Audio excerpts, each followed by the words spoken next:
చూడండి, యోహాను సువార్త 15వ అధ్యాయంలో మాట్లాడుతున్న మాట ఏంటది?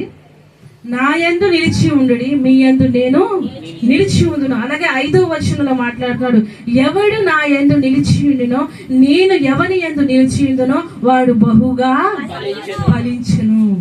ఎలాగంట?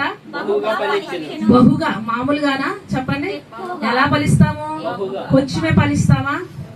ఎలా ఫలిస్తాము? ఏముంటే? డబ్బుంటేనా? చెప్పండి, డబ్బుంటేనా? లేకపోతే బంధువులు ఉంటేనా? లేకపోతే బలం ఉంటేనా? ఎలా ఫలిస్తాం? అండ ఉంటేనా? ఏముంటే ఫలిస్తాము? దేవుడు మన యందు ఉంటే బహుగా. మామూలుగా కదా, ఎలాగా? బహుగా ఫలిస్తామంట. ఎవరు ఉండాలి మనందు? దేవుడు ఉండాలి. దేవుడు ఉంటే మన జీవితంలో ఫలింపు. ఆయన ఫలించడం అంటేనే ఇష్టం. మనం ఎండిపోవడము, వాడిపోవడము ఆయనకి ఇష్టం లేదు. ఎలా ఉండడం ఇష్టము? ఫలించే ద్రాక్షవల్లిగా ఉండడం ఆయనకి ఇష్టం. ఈ రోజు నువ్వైనా నేనైనా ఫలించాలంటే మనందరూ ఎవరు ఉండాలా? చెప్పండి, ఎవరు ఉండాలి? దేవుడు ఉండాలి. దేవుని యొక్క కృప మనలో ఉండాలి. దేవుడు లేకుండా మన సొంతంగా ఎన్ని చేసినా కూడా ఏమైనా ప్రయోజనం ఉంటుందా? ఉండదు. ఆయన నీ యందు ఉన్నప్పుడే నువ్వు బహుగా ఫలిస్తావు. ఆయన సన్నిధిలో నువ్వు ఉన్నప్పుడు, ఆయన హృదయంలోకి ఆహ్వానించినప్పుడు, ఆయన నీలో ఉన్నప్పుడే నువ్వు బహుగా ఫలిస్తావు. ఇందాక పేతురు గురించి చెప్పాడు. పేతురు ఏం చేశాడు? ఆయన ఎంత విసిగిపోయి ఉన్నాడో లెక్క అయితే. నైట్ అంతా కష్టపడ్డాడండి. మరలా అంటుంది దేవుడు వచ్చి, నువ్వు ఇంకోసారి వల్ల ఈ లోనికి వెళ్ళంటే విసిగిపోయి ఉన్నవాడు ఏం చేస్తాడండి? ఇప్పుడు దాకా వేసి వేసి విసిగిపోయి ఉన్నా, ఆగవయ్యా చెప్పేవులే అంటాం. మనం అయితే ఏమంటాం? ఆగవయ్యా చెప్పావులే, విసిగిపోయిన రాత్రి అంతా ప్రయాసపడ్డా, ఇంకేంటి నాకు నీరసం వస్తుంది, రాత్రి కూడా నిద్ర లేదు, ఏమీ లేదు. ఇప్పుడు రాత్రి అంతా కష్టపడ్డారు అనుకోండి, మీరు పనికి వెళ్ళి వచ్చారు. మార్నింగ్ మీకు పని చెప్తే ఏం చేస్తారు? విసిగిపోయి ముందెళ్ళి పడుకో, తర్వాత పని అంటారు. అవునా కదా? విసిగిపోయిన వారు, కష్టపడిన వారు పొద్దున్న మరలా పని చెప్తే చేస్తారా? కష్టాల్లో విసిగిపోయినా, బాధల్లో విసిగిపోయినా, పనిపరంగా విసిగిపోయినా, ఏ రకంగా విసిగిపోయిన వాడు మాట వెంటనే చాలా కష్టం. విసిగిపోయిన వాడు ఒక్కసారి విసిగిపోతే విరక్తి అనేది కలుగుతుంది. మరలా మాట వినడం అనేది చెప్పండి చాలా కష్టం. ఈ పేతురు కూడా విసిగిపోయి ఉన్నాడు. రాత్రి అంతా విసిగిపోయి ఉన్న పేతురు ఇక వెనక్కి తిరిగి వచ్చేస్తుండగా దేవుడు అంటున్నాడు ఒక్క మాట, ఏమని? పేతురు ధోనిలోనికి పోనిచ్చి వలవి అన్నాడు. అన్నమంటే దేవుడు మాటకి లోబడ్డాడా? దేవుని ఎదిరించాడండి? లోబడి. ఎంత విసిగిపోయి ఉన్నప్పటికీ నీ మాట చెప్పున నేను వల వేస్తున్నాను. దేవుడికి అవకాశం ఇచ్చాడు అక్కడ, దేవునికి చోటు ఇచ్చాడు అక్కడ పేతురు. మరి నువ్వు దేనికి చోటిస్తున్నావు? ఒకసారి ఆలోచన చేసుకోండి. లోకానికి చోటిస్తున్నావా? లోక తలంపులు చోటిస్తున్నావా? సొంత ప్రయత్నాలకు చోటిస్తున్నావా? నువ్వు సొంత ప్రయత్నాలు చేశాడు పేతురు. సొంత ప్రయత్నం చేశాడు.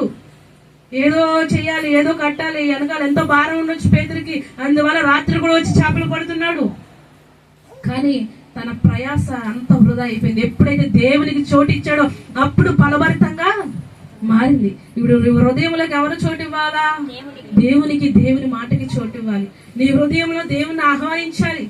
పేతురు ఎట్లాగా ఆహ్వానించాడో, పేతురు ఎట్లాగా తన మాటకు లోబడ్డాడో అప్పుడు వల వేసినప్పుడు విస్తారమైన చేపలు పట్టగలిగాడు.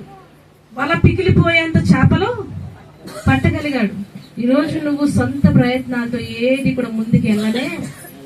సొంత ఆలోచన వృధా, సొంత మాటలు వృధా, సొంత ఆలోచన మన తలంపు అన్ని పడిపోతున్నాం. ఒక పాటను చూసారా? నా సొంత ఆలోచనలే కలిగించెను నష్టము, నీకు కలిగిన ఆలోచనయే నాకు లాభమాయను. ఎవరి ఆలోచన లాభమైంది? లాభం ఎవరి ఆలోచన?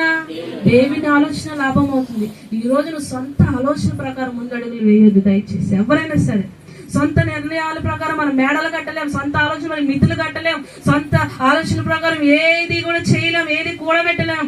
నీతో పాటు ఎవరు ఉండాలా? నజరేయుడని యేసయ్య ఉండాలి. నజరేయుడని యేసు క్రీస్తు ప్రభువారు నీలో ఉండాలి. పేతురుతో ఎలా ఉన్నాడో దేవుడు, పేతురు ఎలా దేవుని ఆహ్వానించాడో, పేతురు ధోనిలోకి యేసుక్రీస్తు ప్రభువారు ఎక్కించుకొని ఎట్లాగా విస్తారమైన ఆశీర్వాదం చూశాడో, ఈ రోజు నువ్వెవరిని ఆహ్వానించాలా? చెప్పండి. దేవుని ఆహ్వానించాలి. నీ హృదయంలోకి ఆహ్వానించు, నీ తలంపుల్లోకి ఆహ్వానించు. నువ్వు పని చేస్తున్నప్పుడు ప్రార్థన చేసి అడిగివే, నువ్వు వ్యాపారం చేస్తున్నప్పుడు ప్రార్థన చేసి అడిగివే. లేదు నీ కుటుంబంలో ఏదైనా శోధన వస్తుందా, ప్రార్థన చేసి ఉదయాన్నే నా కుటుంబంలో ఇట్లా శోధన వస్తుంది, ఉదయం లెంగని ముందు స్థానం దేవుడికి ప్రతి శోధన కొట్టివేసేవాడు ఆయన. నీకు ఆశీర్వాదం ఇచ్చేవాడు. నీ పనిలో అన్ని విషయాల్లో కూడా ఆశీర్వాదం కలగ చేసేవాడు ఎవరు అంటే యేసయ్య మాత్రమే. హల్లెలూయా. హల్లెలూయా, హల్లెలూయా. ఆ పేతురుతో ఎవరున్నారు కాబట్టి ఆశీర్వాదం వచ్చింది? దేవుడు ఉన్నాడు కాబట్టి ఆశీర్వాదం వచ్చింది. ఇక్కడ ద్రాక్షవల్లి గురించి కూడా మాట్లాడుతూ దేవుడు ఏమంటున్నాడు? నేను ఎవరెందు ఉంటే మీ యందు నేను నిలిచియుందును, నా యందు నిలిచియుండి మీ యందు నేను నిలిచియుందును. ఆయన ఉంటే మనం ఎలా అవుతాం? బహుగా ఫలిస్తాము. ఈరోజు దేవుడు ఉండాలి మనం ఫలించాలంటే. మనం ఫలించాలన్నా, మన కుటుంబాలు ఫలించాలన్నా, మనము ఫలించాలన్నా, మన బిడ్డలు ఫలించాలన్నా, నువ్వు ఫలించాలన్నా, నీ పని ఫలించాలన్నా, నీ ప్రార్థన జీవితం ఫలభరితంగా ఉండాలన్నా నువ్వేం చేయాలి? ముందు ఏం చేయాలా? నీ యందు ఎవరుండాలి? నీ యందు ఎవరుండాలి? ఎవరు నిలిచి ఉండాలి? దేవుడు నిలిచి ఉండాలి. అది గుర్తుపెట్టుకోండి. ఎవరైతే తనను తాను తగ్గించుకున్న వాడు, ఎవడైతే హెచ్చించుకున్న వాడు తగ్గించబడతాడు. చూడండి, మన తగ్గింపు మనసు కలిగి ఉండాలి, ప్రార్థన చేసే మనసు కలిగి ఉండాలి, లోబడే మనసు కలిగి ఉండాలి. పేతురు దీవించబడ్డాడంటే పేతురు ఎంత విసిగిపోయినా కూడా దేవుడు మాట చక్కగా విని లోబడ్డాడు. ఈరోజు నువ్వు విసిగిపోయావు కదా, ఇంక ప్రార్థన లేదు, ఏం లేదు, దేవుడు లేదు, ఏం లేదు, ఏమి లేదు అన్న అనుకున్నామంటే అలా అయిపోద్ది. పేతురు వలె ఓర్పు కలిగి సహనం కలిగి నీ మాట చొప్పున నేను వలవేస్తున్నానయ్యా, నీ మాట వింటున్నానయ్యా అన్నాడు. ఈరోజు నువ్వు కూడా దేవుని మాటను ఇక్కడ అంటున్నాడు. ఆయన యందు లేకపోతే ఏమవుతుంది? ఫలింపు లేనే. నువ్వు ఏది చేసినా ఆయన నీ యందు ఉండాలి. నువ్వు ఏ పని చేసినా నీ యందు ఆయన ఉండాలి. నీ యందు ఆయన ఉంటేనే ఫలిస్తావు. ఆయన లేకుండా ఎందులోనూ కూడా మన ఫలింపు కాలేము. దేవుడు అంటున్నాడు, నా యందు మీరు, నీ యందు నేను నిలిచి ఉంటేనే వాడు బహుగా ఫలిస్తాడు. నువ్వు ఫలించాలి, ఆశీర్వాదం పొందాలి అంటే నీ నావలో ఎవరుండాలి? నీ జీవిత నావలో ఎవరుండాలి? ఆ యేసయ్యని పెట్టుకొని ముందు అడుగులు వేయి. మనుషుల్ని పెట్టుకొని కాదు, స్నేహితులను పెట్టుకొని కాదు, లేకపోతే పక్క వారి సలహాలు పెట్టుకొని కాదు. నువ్వు ఏది చేసినా నీ గురి గమ్యం దేవుడు కావాలి. హల్లెలూయా, హల్లెలూయా. నీ గురి గమ్యం దేవుడు అయినప్పుడు గొప్ప విజయాన్ని మనం చూస్తాం, ఊహకందని కార్యాలు చూస్తాం. ప్రతి విషయంలో కృతజ్ఞతలు చెప్పాలి. దేవునికి ఏం చెప్పాలా? కృతజ్ఞత భావం కలిగి ఉండాలి, కృతజ్ఞత భావం కలిగి ఉండాలి, కృతజ్ఞత కానుక ఉండాలి, కృతజ్ఞత సాక్ష్యం ఉండాలి, కృతజ్ఞత మాటలు ఉండాలి. ప్రతి విషయంలో కృతజ్ఞత చెప్తేనే దేవుడు ఇంకొక మెట్టు ఎక్కడానికి మనకి.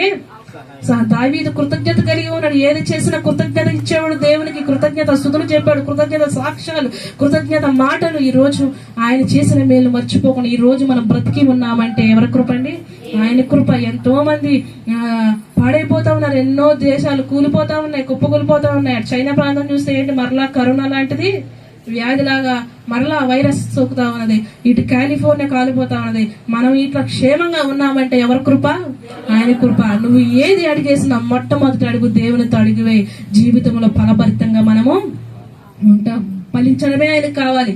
దేవుడికి ఎండిపోయిన ఎముకల్ని ఆయన ఏం చేశాడు? సైన్యముగా మార్చాడు. ఈ రోజు నీ జీవితాన్ని, నా జీవితాన్ని మార్చలేదా? మార్చాలి అంటే నువ్వు ఆయన మాటకి లోబడాలి. ఆయన మాటకి అవకాశం ఇవ్వాలి. 2 తలంపుల మధ్య తలపడకూడదు ఎప్పుడు కూడా. 2 తల ఏలి అంటున్నాడు, నాళ్ళు మట్టుకు మీరు 2 తలంపుల మధ్య తడబడుచుందురు అని మాట్లాడుతా ఉన్నాడు. ఎవరు? ఏలి ఇశ్రాయేలు ప్రజలతో ఎన్నాళ్ళ మట్టుకు అటు బయలుదేవతలు ఇట్లు యెహోవా దేవుడు అని ఎన్నాళ్ళ మట్టుకు 2 తలంపుల మధ్య తడబడుతుంటారు. యెహోవా దేవుడైతే యెహోవాని సేవించుడు అంటున్నాడు. 2 తలంపులు రానియకూడదు. 1 తలంపు, స్థిరమైన మనస్సు, నువ్వు నిబ్బరం కలిగిన మనస్సు అలా కలిగి ఉన్నప్పుడే ఆ తలంపుకు తోడై దేవుడు నిన్ను నడిపిస్తాడు. హల్లెలూయా. ఆ తలంపు ఏ తలంపు అయి ఉండాలా? దేవుని యొక్క తలంపై ఉండాలి. దేవుని ఆలోచన ఉండాలి. నీ ఆలోచనే నాకు లాభం అవుతుంది. ఎవరి ఆలోచన? మన సొంత ఆలోచనలు కలిగిస్తే నష్టం. దేవుడి ఆలోచన మనకు లాభకరంగా మారుతుంది. మన పనులు అయినా, మన ఇంటిలో అయినా, మన కుటుంబంలో, అయ్యా నీ చిత్తము, నీ ఆలోచన జరిగించు తండ్రి అని మనము అడగాలి. అలా అడిగినప్పుడే మనం లాభదాయకంగా మనం మారుతామంట. హల్లెలూయా, హల్లెలూయా. సొంత ఆలోచన ప్రకారం మనం ముందులు అడుగు వేయకుండా దేవుని చిత్తానుసారంగా ప్రతిదీ దేవుని యొక్క మొరపెట్టి జవాబు పొందుకున్న తర్వాతనే మనము అడుగులు వేయాలి. ప్రతి నేను అయ్యగారు ఉన్నామంటే ఏదైనా చెయ్యాలి అంటే ముందు మొర పెడతాం. ఇది చెయ్యినా ప్రభువా, మరి మన బెంగళూరు వెళ్ళేటప్పుడు కూడా ప్రభువా మరి వెళ్ళమా వద్దా తండ్రి, దూరం అయింది, నీ చిత్తం అయితే వెళ్తాం, నీ చిత్తం అనుకుంటే సహాయం చేయలేదు, నీ చిత్తం కాకపోతే ఏది మీద ముందడుగు వేయం. ప్రార్థన చేసుకొని ముందడుగు వేస్తాం.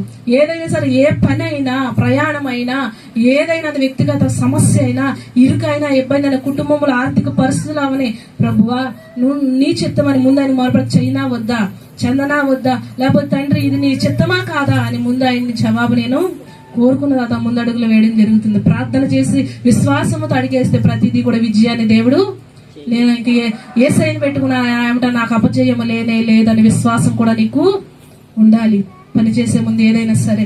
ఈరోజు మొన్న కూడా చాలా ఇబ్బంది పడ్డాం. మన బెంగళూరు ప్రాంతం వెళ్ళొచ్చిన తర్వాత ఇంట్లో చాలా రూపాయి కూడా లేకుండా చాలా ఇబ్బంది పడ్డాం. ప్రార్థన చేసుకున్నాం, ప్రభువా నీ చిత్తము, నీ సింహపు పిల్లలైనా లేమి కొంటాయి కానీ నీ పిల్లలు లేమి కొనరయ్యా, ఆకలితో నీ పిల్లలు అలమటించురా అని అంటున్నావు తండ్రి. ఆకాశ పక్షులు పోషిస్తున్న దేవుడు అని ప్రార్థన చేసుకున్నాం. దేవుడు డబ్బులు ఉన్నప్పుడు కంటే పోషించిన దానికంటే డబ్బులు లేనప్పుడు ఎక్కువగా పోషించాడు. హల్లెలూయా, హల్లెలూయా. తన బిడ్డలను ఆకలితో అలమటించే దేవుడు కాదు. డబ్బులు ఉన్నప్పుడు బిర్యానీ తినేవాళ్ళం కాదేమో, డబ్బులు లేనప్పుడు బిర్యానీలు చికెన్లు తిన్నామేమో, చేతిలో రూపాయి లేకుండా, ఎలా లేకుండా చేతిలో లేకుండా. దేవుడు అట్లాగా తన పిల్లల్ని ఏ కొదువ చేయడు. ఎవరొకరి ద్వారా పోషించే దేవుడు. తను కుటుంబంలో సమృద్ధిని, సంతోషాన్ని ఇచ్చే దేవుడు ఆయన. హల్లెలూయా.